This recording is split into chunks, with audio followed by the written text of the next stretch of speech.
On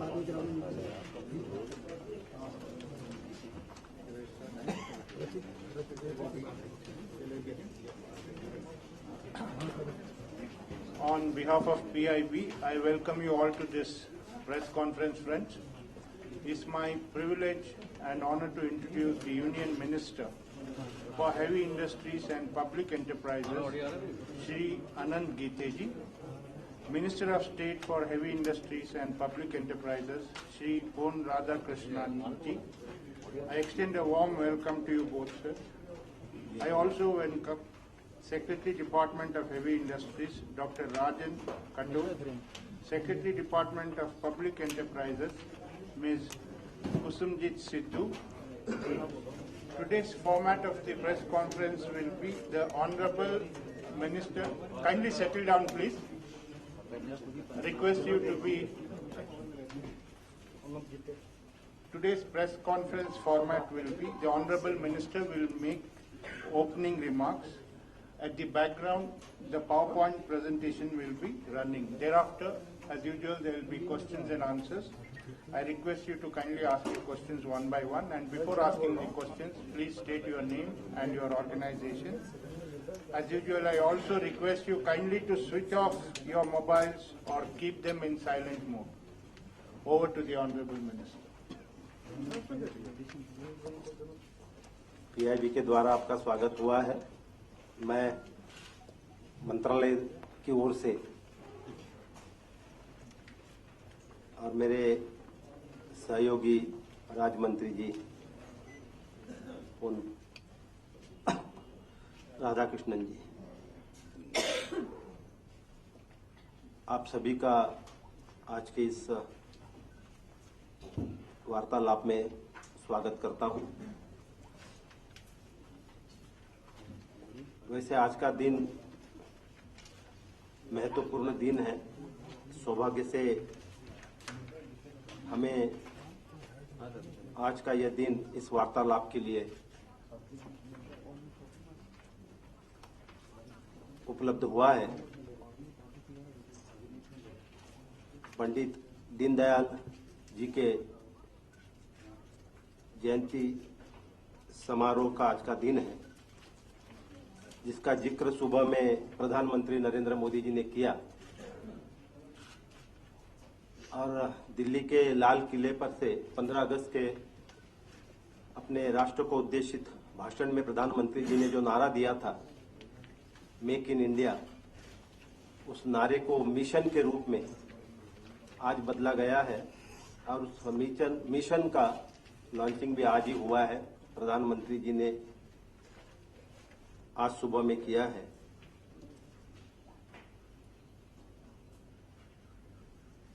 make in India का जो नारा दिया है, इस नारे को सफल बनाने के लिए और जो वैश्विक स्तर पर हर क्षेत्र में आज कंपटीशन है, प्रतिस्पर्धा है और इस प्रतिस्पर्धा में हमारे उद्योग को टिकने के लिए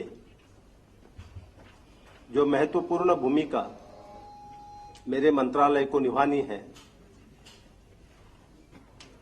पिछले ये 4था महीना है चल रहा है जब से मैंने इसका पदभार हमने स्वीकार किया है, तब से इस महत्वपूर्ण जिम्मेवारी को निभाने का सफल प्रयास मेरे मंत्रालय की ओर से किया जा रहा है।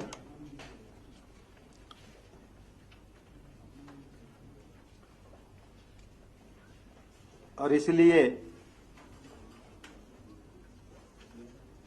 वैसे जो मेरे मंत्रालय है, बाहरी उद्योग एक विभाग मेरे पास है और दूसरा लोक उद्यम।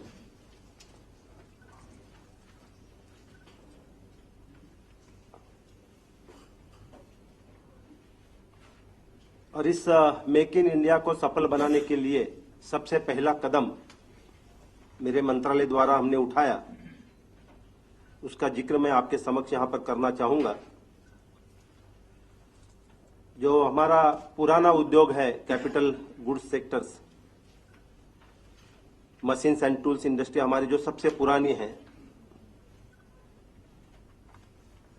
अधिकतर इस उद्योग में जो जुड़े हुए सारे उद्योजक हैं वो लघु मध्यम इस प्रकार के उद्योजक हैं और पुरानी टेक्नोलॉजी के कारण आज की इस प्रतिस्पर्धा में वे टिक नहीं पा रहे हैं। तो इसमें रिसर्च एंड डेवलपमेंट की आवश्यकता है और उस दिशा में सरकार द्वारा कुछ कदम उठाने की आवश्यकता थी, जिसके मांग कई वर्षों से यह हमारा एसएमई सेक्टर जो लघु और मध्यम उद्योजक है उनके कई संगठन है वो कई वर्षों से कर रहे थे। इस संदर्भ में मेरे मंत्रालय ने निर्णय किया है, हम 930 करोड़ रुपए जो एक पायलट प्रोजेक्ट करने जा रहे हैं इस पर खर्च करने वाले हैं। इस 930 करोड़ रुपए में 581 करोड़ रुपए जो है भारत सरकार द्वारा खर्च किए जाएंगे और जो बैलेंस है वो जो अलग अलग उद्योग समूह है उनके जो संघ एसोसिएशन है उनके द्वारा खर्च किए जाएंगे। जो 930 करोड़ रुपए हम इस विषय में खर्च करना चाहते हैं एक पायलट प्रोजेक्ट के तौर पर, उसके अलग अलग कंपोनेंट है। जो हमारी आईआईटीज हैं, खास तौर पर IIT Delhi, IIT Mumbai, IIT Chennai, IIT Kharagpur और सीएमटीआई बेंगलुरु, ऐसे 5 जगहों पर हम प्रौद्योगिकी विकास के लिए उत्कृष्ट केंद्र गठित करना चाहते हैं, सेंटर्स निर्माण करना चाहते हैं। इन सारे 5 आईआईटीज में उस पर 312 करोड़ रुपए खर्च होने वाले हैं। मशीन टूल के लिए बेंगलोर के निकट एक एकीकृत औद्योगिक अवसंरचना सुविधा पार्क हम वहां पर निर्माण करना चाहते हैं, जिस पर 400 करोड़ रुपए खर्च होने जा रहे हैं।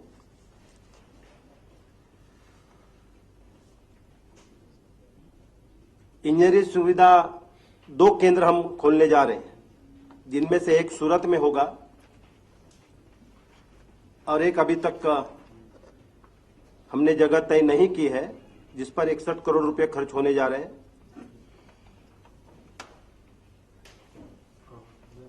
परीक्षण और प्रमाणन केंद्र जो हमारी सारी अर्थ मूविंग मशीनरी इक्विपमेंट्स हैं और जो हमारे निर्माण उपकरण हैं, इसके लिए एक परीक्षण और प्रमाणन केंद्र हम खोलने जा रहे हैं। इसके लिए जगह अभी तय नहीं हुई, लेकिन उस पर 100 करोड़ रुपए खर्च होने जा रहे हैं। और जो नई नई टेक्नोलॉजी आप आ रही उस टेक्नोलॉजी को प्राप्त करने के लिए ये सारे छोटे उद्योग हैं, उनके पास उतनी धनराशि नहीं है कि वो किसी टेक्नोलॉजी को परचेस कर सके। तो इसलिए एक फंड गठित करने जा रहे हैं जिसमें 50 करोड़ रुपए का प्रोविजन किया गया है। कुल मिला के 930 करोड़ रुपए इस पायलट योजना पर एसएमई के लिए, जिसको कैबिनेट ने पारित किया है और आगे जल्द से जल्द इस पायलट प्रोजेक्ट को हम लागू करेंगे। जिस भारी उद्योग मंत्रालय की जिम्मेवारी मुझ पर है, जिसमें अलग अलग 32 सार्वजनिक उद्यम हैं, जिनमें से 11 उद्योग हैं जिनमें से कुछ बीमार है, कुछ बंद है। इस संदर्भ में भी एक निर्णय मंत्रालय द्वारा हमने किया है। 11 में से जो 5 उद्योग है, NEPA limited, HMT machine tools limited, Nagaland paper and pulp company limited and HEC limited, इन सारे उद्योगों का रिवाइवल का प्रपोजल है जो पारित हो चुका है। रिवाइवल का प्रोसेस चल रहा है। कैबिनेट ने इन सारे को मंजूरी दी है और धीरे धीरे मुझे विश्वास है कि ये 5 उद्योग है ये रिवाइव हो सकेंगे, तो 11 में से 6 उद्योग बचेंगे जिनके बारे में मंत्रालय को निर्णय करना है। पिछले कैबिनेट में हमने जो ये 11 उद्योग है, इनमें जो मजदूर हैं, कर्मचारी हैं, उनके वेतन के लिए पिछले 7 महीने से उनको वेतन नहीं दे पाए थे, तो पिछले कैबिनेट में हमने उस 7 महीने का वेतन पारित किया है, जिसमें 287 करोड़ रुपए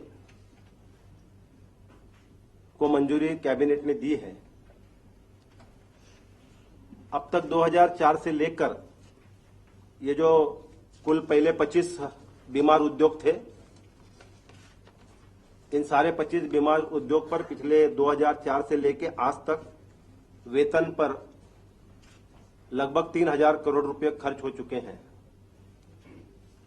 अब 25 में से 11 बचे हैं और 11 में से भी 5 रिवाइव होने जा रहे हैं, तो अब सिर्फ 6 बचे हैं।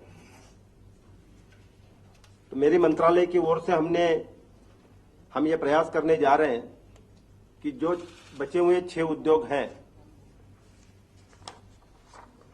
जिनको हम वर्षों से जो वहां के कर्मचारी हैं, मजदूर हैं, उनको वेतन, सैलरी और सारे सुविधाएं लाभ दे रहे हैं, उस संदर्भ में कोई निर्णय किया जाए। और इस निर्णय तक मंत्रालय हम अभी निर्णय तक आ चुके हैं कि वन टाइम कुछ यदि हम इस मैटर को सेटल कर सकते हैं वीआरएस देकर, तो एक अच्छा पैकेज वीआरएस का बनाने का प्रयास हम कर रहे हैं, जिसमें से एक ही बार हमें खर्च करना होगा। जो 6 उद्योग बचे हैं उनमें लगभग 3600 कर्मचारी है, और ये वन टाइम यदि सेटलमेंट हमें करनी है तो लगभग 1080 करोड़ रुपए की आवश्यकता है। तो ये प्रपोजल हम बना रहे हैं, कैबिनेट के पास भेजने वाले हैं कि एक बार 1000 करोड़ रुपया खर्च होगा, लेकिन हमेशा का बर्डन खत्म हो जाएगा। इसके पहले ऑलरेडी हम 3000 करोड़ रुपए इस पर खर्च कर चुके हैं, और ये सारी जितने भी ये उद्योग हैं, जैसे हमारे पास ये इतने हमारे पर ये लायबिलिटी है, वैसे उनके एसेट्स भी हैं, और इस विवाद में सारे पड़े हुए हैं, न हम उसका कोई उपयोग कर पा रहे हैं। तो इस दिशा में एक सही कदम हम उठाने जाते हैं, और एक अच्छा पैकेज इन सारे उद्योगों के संदर्भ में मंत्रालय द्वारा कैबिनेट के पास जल्द ही जल्द हम भेजने वाले हैं। जो 32 उद्योग है, उनमें सबसे अच्छा उद्योग जो मेरे मंत्रालय के तहत आता है वो भारत एवी इलेक्ट्रिकल्स है। महारत्नों में से एक यह कंपनी है।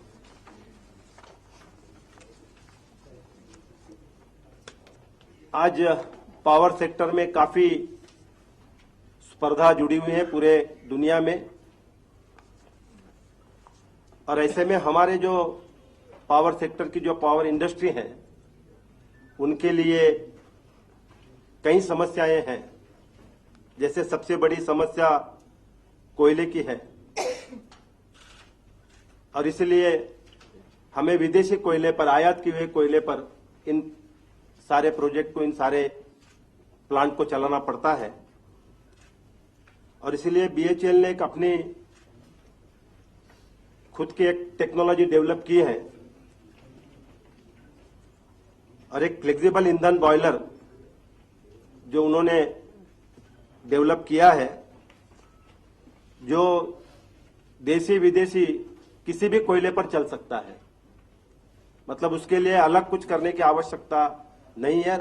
भविष्य का जो सबसे बड़े हमें चैलेंजेस है कोल को लेकर, उस चैलेंजेस को मीट करने के लिए बीएचईएल ने एक टेक्नोलॉजी अपनी खुद की डेवलप की है, और एक बॉयलर उन्होंने सुपर क्रिटिकल विद्युत संयंत्र के लिए फ्लेक्सिबल ईंधन बॉयलर उन्होंने जो बनाया है, एक बीएचईएल का एक बिल्कुल जिनकी सराहना की जाए, ऐसा ये काम बीएचईएल ने किया है। मैं उसकी ओर आपका ध्यान यहां पर आकर्षित करना चाहूंगा। इसी प्रकार से कोल के कारण, गैस के कारण हमारी पावर इंडस्ट्री मुसीबत में है। पावर जनरेशन, नए प्रोजेक्ट नहीं लग पा रहे हैं। तो ऐसे में हमें अभी अपारंपरिक ऊर्जा की ओर अधिक ध्यान देने की आवश्यकता है और इसलिए एक निर्णय हमने किया है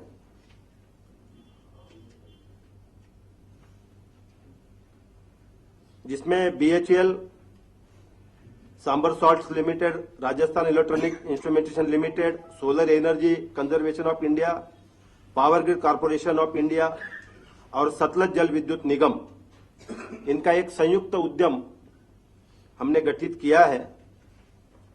उसकी ओर से कुल 4000 megawatt ultra mega green solar park स्थापित करने का निर्णय किया है, जिसमें फर्स्ट फेज में 1000 मेगावाट का प्रोजेक्ट करने जा रहे हैं, जिस पर लागत 7,950 करोड़ रुपए की लागत होगी। तो एक सही कदम, अच्छा कदम उठाया जा रहा है, जिसका नेतृत्व बीएचईएल कर रही है। तो इस दिशा में भी एक सही कदम मेरे मंत्रालय द्वारा उठाया जा रहा है।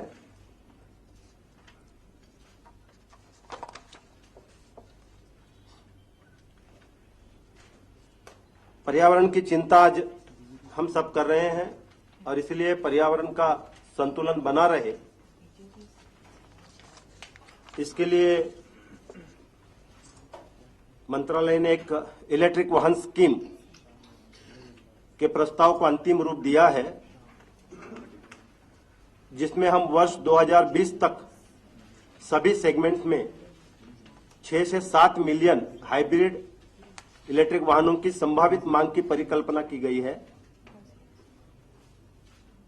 और यदि हम इतने वाहन बना सकते हैं, बना पाते हैं, तो लगभग 60,000 करोड़ रुपए के ईंधन की बचत हम कर पाएंगे और इसीलिए उस दिशा में हम प्रयत्न करने जा रहे हैं, कोशिश कर रहे हैं। इस पर लगभग 14,000 करोड़ रुपए की लागत की आवश्यकता है इसे पूरा करने के लिए और 2.5 से 3 लाख रोजगार अतिरिक्त इसके कारण निर्माण हो पाएंगे। तो मंत्रालय ने यह प्रस्ताव किया है, उस दिशा में प्रयत्न मंत्रालय की ओर से शुरू है।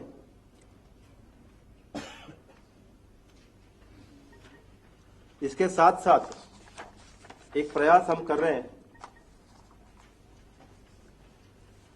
जो बीमार उद्योग है, जैसे मेरे मंत्रालय के तहत मैंने आपको 11 उद्योगों की जानकारी दी, जिसमें से 5 अब रिवाइव होने जा रहे हैं, 6 बचे हैं। कुल जो सारे अलग अलग हमारे जो सार्वजनिक उपक्रम है, जिसमें से 277 277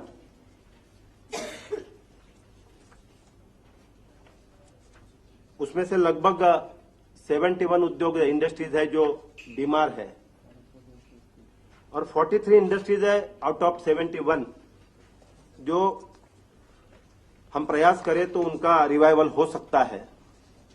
और इसके लिए, उस रिवाइवल के लिए लगभग 40,000 करोड़ की आवश्यकता है। इस संदर्भ में मेरे मंत्रालय ने, हमने ये प्रयास किया है कि हमारे जितने भी महारत्नाज है या नवरत्नाज है, इन सारे महारत्नाज की एक हम जॉइंट वेंचर कंपनी बनाना चाहते हैं, जिसके लिए एक कमेटी का गठन किया है। एनटीपीसी के जो अध्यक्ष है, चेयरमैन है, सीएमडी है, उनको उस कमेटी के अध्यक्ष के तौर पर उनको नियुक्त किया गया है और इन सारे महारत्नाओं को साथ लेकर एक जॉइंट वेंचर कंपनी बनाते हुए इनका इक्वल इक्विटी शेयर होगा सबका और वो कंपनी, नई कंपनी जो बीमार इंडस्ट्री, बीमार उद्योग है, उसका सर्च करते स्टडी करते हुए जो रिवाइव हो सकते हैं ऐसे प्रोजेक्ट को टेक ओवर करें और उसका रिवाइवल के लिए कोशिश करें। ये प्रयास भी हम कर रहे हैं। इस दिशा में चर्चा शुरू हो गई है और यदि हम इसमें सफल होते हैं तो इन सारे बीमार उद्योगों को ठीक करने के लिए सरकार के से कोई धन सहायता की आवश्यकता नहीं होगी। जो हमारे महारत्नाज है वो अपने निजी फंड्स को लेकर उनके अपने धन से इस प्रकार के बीमार उद्योगों को बीमारी से बाहर निकालने का प्रयास कर सकते हैं। तो ये प्रयास मंत्रालय की ओर से हम कर रहे हैं। जो दूसरा विभाग है मेरे साथ में मेरे पास वो है लोक उद्यम। वैसे इस मंत्रालय की जो महत्वपूर्ण जिम्मेदारी है, जितने भी सारे हमारे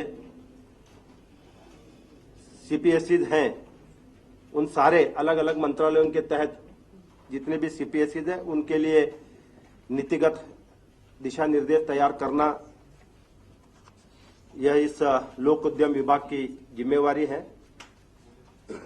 मैं दोनों हमारे सचिव हैं भारी उद्योग और सचिव लोक उद्यम, इन दोनों को धन्यवाद दूंगा कि उनका योगदान महत्वपूर्ण, इन सारी कार्यकलापों में उनका महत्वपूर्ण योगदान रहा है।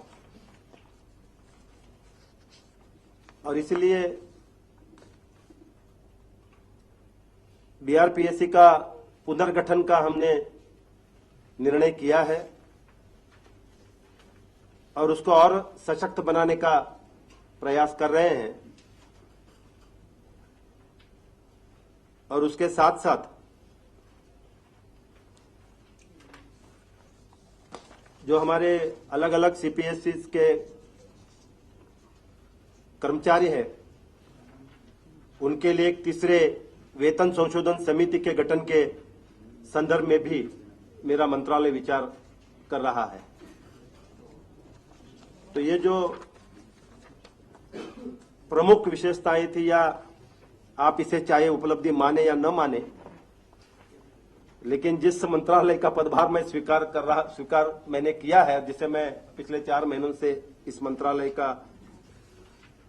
को मैं चला रहा हूं, मेरे सचिव और सारे अधिकारी उनके सहयोग से, तो मैं समझता हूं कि जिन बातों को मैंने आपके समक्ष रखा है वो एक तौर पर इन 4 महीनों की ये उपलब्धियां हैं। अब इस संदर्भ में आपको कुछ सीधा प्रश्न करना है, सवाल करना है तो आप कर सकते हैं। आप जो भी सवाल करेंगे उसके जवाब यहाँ पर दिया जाएगा। मेरे साथ साथ राज्य मंत्री हमारे राधा कृष्णन जी यहाँ पर उपस्थित है और सारे सचिवगण हैं। आज हमने यहाँ पर बीएचएल के और कुछ हमारे उद्योग उनके सीएमडीज को भी यहाँ पर आमंत्रित किया है। कोई टेक्निकल आपका सवाल हो तो उनका जवाब हम उनसे यहाँ पर ले पाएंगे। धन्यवाद। मैं sir Manoj Kumar from Reuters news agency से। जी ये आपने 25 कंपनियों का बात की थी, उनमें से अभी 11 रह गई हैं। जी कुछ डिटेल में बताइए, 25 में से कौन सी, आप उनका क्या हुआ, 11 तक पहुंची, और 6 कौन सी कंपनीज हैं जिनके बारे में आप विचार कर रहे हैं? Thank you. 6 का बता देता हूँ तो बाकी 25 में से 19 निकल गई है। जो 6 बचे हैं उसमें है Hindustan photo films limited, HMT bearing limited, HMT watches limited, HMT CW limited, Tungabhadra steel products limited और हिंदुस्तान केबल्स लिमिटेड। ये 6 कंपनियां हैं जिसका मैंने जिक्र किया था, जिसके कर्मचारी 3603 कर्मचारी हैं। One minute, brother. I'll come back to you. Yeah, somebody wanted to ask.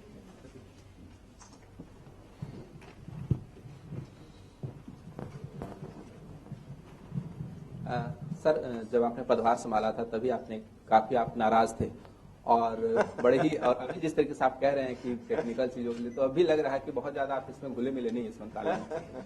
तो इसी से जुड़ा सवाल है कि पहली बात तो अब जिस तरह नाराजगी है मंत्रालय अगर आप मन से नहीं संभाल रहे हैं तो क्या अब जब दोनों पार्टियों के बीच में बीजेपी और शिवसेना के बीच में तलखी आई है? पॉलिटिकल सवाल आप मत करिएगा। सर ये जो आज का जो मंत्रालय से है सर, मंत्रालय से, क्योंकि आप लोक रुचि का ठीक है, आप चाहते थे कि नाराजगी का जवाब मैं दे दूंगा। नहीं सर, राजनीति का नहीं है। पहले सवाल का, पहले पहले सवाल का। Please ask questions pertaining to the department. राजनीति का नहीं सर, आपने उस वक्त ही कहा था कि मुझे अगर कोई मंत्रालय ऐसा मिलता जो कि आम लोगों से सीधा जुड़ा हुआ हो, तो क्या अब भी आप चाहते हैं कि ये मंत्रालय आपको कम से कम हटा करके कहीं और डाला जाए, या फिर आप खुद छोड़ देना चाहते हैं इस मंत्रालय सबसे को? पहले मैं आपको बता दूं, नाराजगी बिल्कुल नहीं थी, नाराजगी बिल्कुल नहीं थी। उस वक्त भी हमने यही कहा था कि हमारी कोई नाराजगी नहीं है किसी मंत्रालय को लेकर, नाराजगी बिल्कुल नहीं, आज भी नाराजगी नहीं है।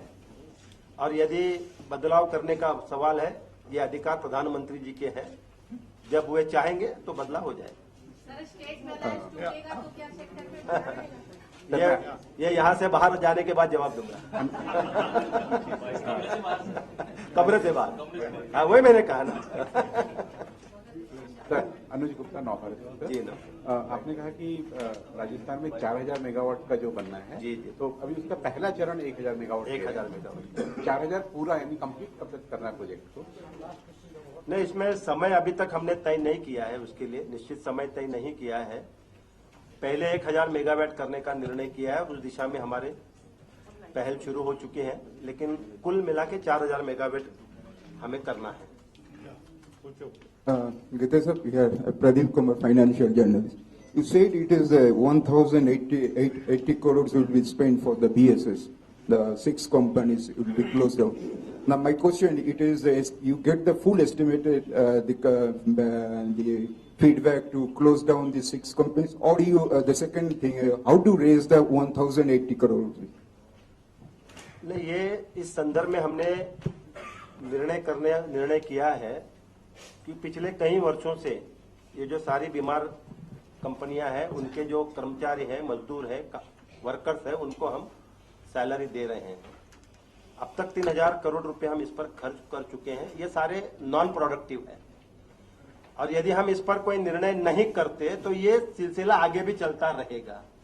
तो और कितने हजार करोड़ हम इस पर खर्च करें, उससे बेहतर ये हो कि एक ही बार हम खर्च करें और इस सिलसिले को खत्म करें। तो उस दिशा में हमने जो प्रयास किया है, उसमें लगभग 1000 करोड़ रुपए की आवश्यकता यदि मिलते हैं तो हम हमेशा के लिए ये आने वाला जो ये सिलसिला है इसको खत्म बंद कर सकते हैं। यस, कोशिश करें। सर, शिशिर, हिंदू बिजनेस लाइन से। सर, मेरा सवाल ये है कि इंडिपेंडेंट डायरेक्टर को लेकर के आपने बात कही है। 100 से भी ज्यादा इंडिपेंडेंट डायरेक्टर जो कि यूपीए के समय में अपॉइंट किए गए थे, हटाए जा चुके हैं। क्या इसका ये मतलब समझा जाए कि वो काबिल नहीं थे, और अब आप जो है उनका कब तक उनको दोबारा ला सकेंगे? कॉर्पोरेट गवर्नेंस का इशू है सर। मेरे मंत्रालय से जुड़ा इसमें जो सवाल है, जो मेरे भारी उद्योग मंत्रालय के तहत है, उनका तो सवाल, ये मसला हमने हल किया है। सभी के लिए नए इंडिपेंडेंट डायरेक्टर्स के जो हम मंत्रालय की ओर से जाने थे नाम, वो भेज दिए गए हैं। जो अलग अलग डिपार्टमेंट्स हैं, वैसे ये अलग अलग मंत्रालय उनकी जिम्मेवारी है। निर्णय उन्होंने किया है, मेरे मंत्रालय ने कोई निर्णय इस संदर्भ में नहीं किया है। तो ये जो अलग अलग डिपार्टमेंट्स है, अलग अलग मंत्रालय, उनका ये अपना निर्णय है। तो इससे मेरे मंत्रालय से कोई सीधा संपर्क नहीं है। लोक उद्यम एक विभाग मेरे पास है। जी सर, मैं उन्हीं से उससे जानना ये चाह रहा हूँ कि आपके अंदर में जितने पीएसयू थे, उसमें कितने इंडिपेंडेंट डायरेक्टर हटाए गए हैं? नहीं, कोई हटाया नहीं गया।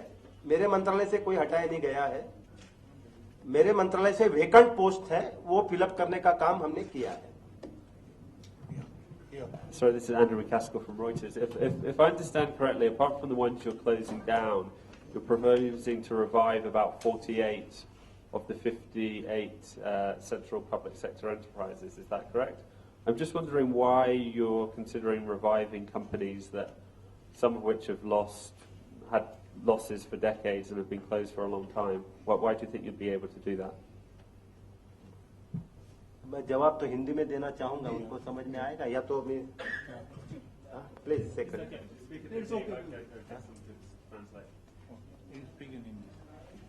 आप समझते हैं? Thank you.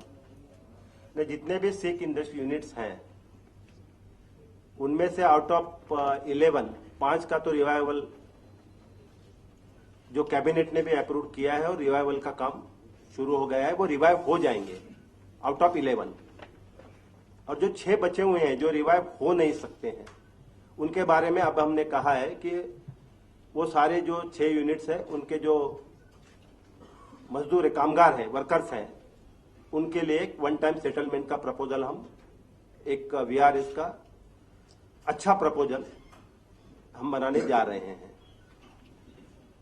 और अलग अलग भिन्न भिन्न मंत्रालयों की जो CPSCs हैं, जो बीमार हैं, जिसमें से कुछ रिवाइव हो सकते हैं, उनके लिए हम ये प्रयास कर रहे हैं कि हमारे जो अच्छे CPSCs हैं, विशेषकर जो महारत्ना है, उनके एक ज्वाइंट वेंचर कंपनी बनाकर हम सर्च करें, स्टडी करें और जो सिक कंपनी रिवाइव हो सकती है उसको रिवाइव करने का प्रयास करें। तो ये प्रयास तो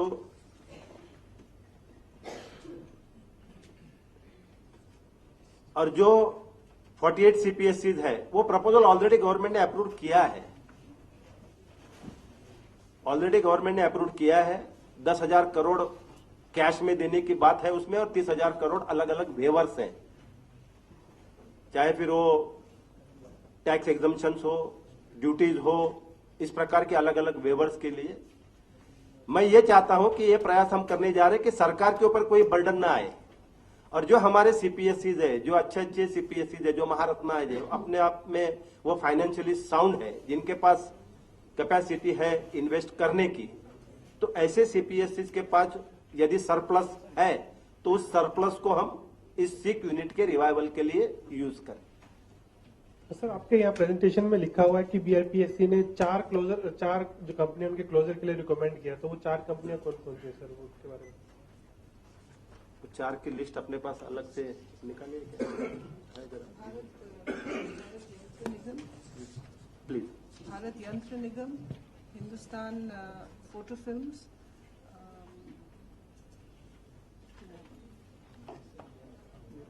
वो 4 कंपनी के नाम देता। Bharat Yantra Nigam, Bharat ophthalmic glass, Bharat Yantra Nigam, Hindustan photo films and STC limited. जरा हृदय एक बार माइक नजदीक लीजिए। Bharat ophthalmic glass limited, Bharat Yantra Nigam, Hindustan photo films, STCL limited.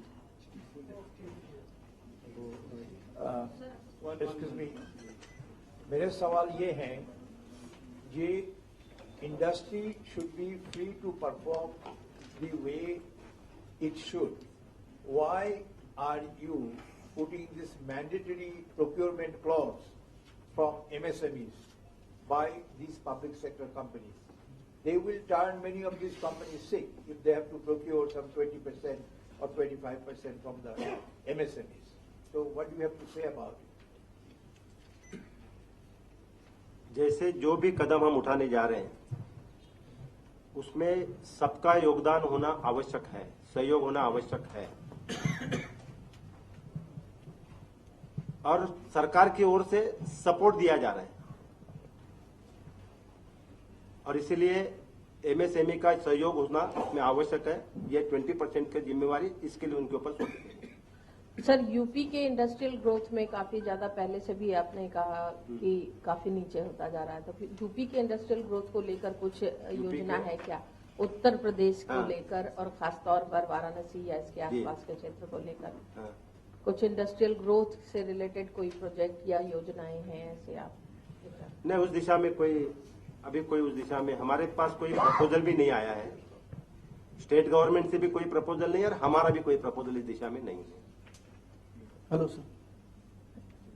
Please sir, आपने यहाँ लिखा है इलेक्ट्रिक व्हीकल स्कीम आप एक लॉन्च करने वाले, जो कार्बन एमिशन को रिड्यूस करेगा और इलेक्ट्रिसिटी भी सेव, पोल्यूशन को भी सेव करेगा। तो सर, ये कब तक प्रोजेक्ट लॉन्च होगा? और दूसरा ऐसा है कि दिल्ली और अदर मेजर सिटीज कौन सी है सर? हम दिल्ली के लिए पायलट प्रोजेक्ट करने जा रहे हैं। दुर्भाग्य से दिल्ली में सरकार नहीं है, इसके वजह से ये लटका पड़ा हुआ है, लेकिन ये पायलट प्रोजेक्ट हम दिल्ली में करने जा रहे हैं और कोशिश कर रहे हैं बाकी और शहरों में भी फिर धीरे धीरे इसको आगे बढ़ाएं। लेकिन फर्स्ट पायलट प्रोजेक्ट हम दिल्ली में करने जा रहे हैं। प्रपोजल दिल्ली गवर्नमेंट के पास ऑलरेडी गया हुआ है, लेकिन सरकारी नहीं है, इसके लिए लटका पड़ा हुआ। सर, स्कूटर्स इंडिया और टायर कॉर्पोरेशन ऑफ इंडिया का पिछली सरकार में स्ट्रैटेजिक सेल का अनाउंसमेंट हुआ था, उस पर क्या चल रहा है? ऑल्सो सिक यूनिट्स की कितनी जमीन है जिसके लिए गवर्नमेंट कुछ प्लान बना रही हो मोनेटाइजेशन के लिए?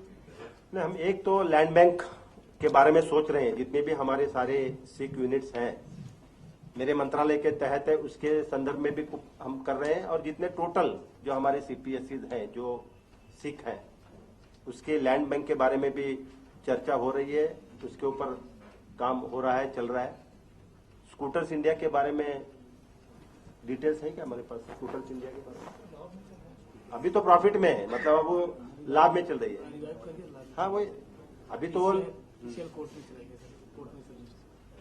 तो रिवाइव हो चुकी है और लाभ में है, प्रॉफिट में है scooters India. Tyres corporation India वो तो लिक्विडेशन स्टेज पर है। Sir, Amrit here from Mint newspaper. एक सवाल था सर, जो जितनी भी कंपनियां बंद की जाएंगी उनकी जो असेट्स हैं, is the government open to sell those assets to the private company? If at all, if yes, then have any of the companies shown any kind of interest in those assets? नहीं, इस संदर्भ में कोई निर्णय अभी नहीं हुआ है, लेकिन सरकार इस दिशा में विचार जरूर करेगी। उससे पहले हमें ये सारा जो लेबर इश्यूज है उसको सेटल करना है। जो भी निर्णय करना है वो लेबर इश्यूज सेटल होने के बाद होगा। सर, रूपश्री पीटीआई से। सर, आपने एचएमटी की बात की। एचएमटी ने वीआरएस स्कीम गवर्नमेंट को सबमिट की है, तो इस पे कब तक हम डिसीजन देख सकते हैं वीआरएस की? एचएमटी कौन से यूनिट के बारे में आप कह रहे हैं? एचएमटी वॉचेस ने। एचएमटी वॉचेस, अभी मैंने जो लिस्ट पढ़ी उसमें एचएमटी वॉचेस है, तो इसके लिए उस दिशा में हम प्रयास कर रहे हैं। एक संतोषजनक प्रपोजल हम बनाने जा रहे हैं, जिसमें निश्चित रूप में जो कर्मचारी है वो खुश होंगे। सर, कब तक इस पे डिसीजन वी कैन एक्सपेक्ट? समय सीमा अभी तक तय नहीं की है, निश्चित समय हमने नहीं तय किया है, लेकिन जल्द से जल्द, मतलब अगला फिर वेतन के लिए प्रपोजल जाने से पहले हम करेंगे। एक इस कैबिनेट ने एक तो प्रपोजल 7 महीने का क्लियर किया है, अगला जाने से पहले करेंगे। So I think there are no more questions, sir. Yes. Thank you very much for being here. Thank you, friends, and kindly join for tea at the back of the hall.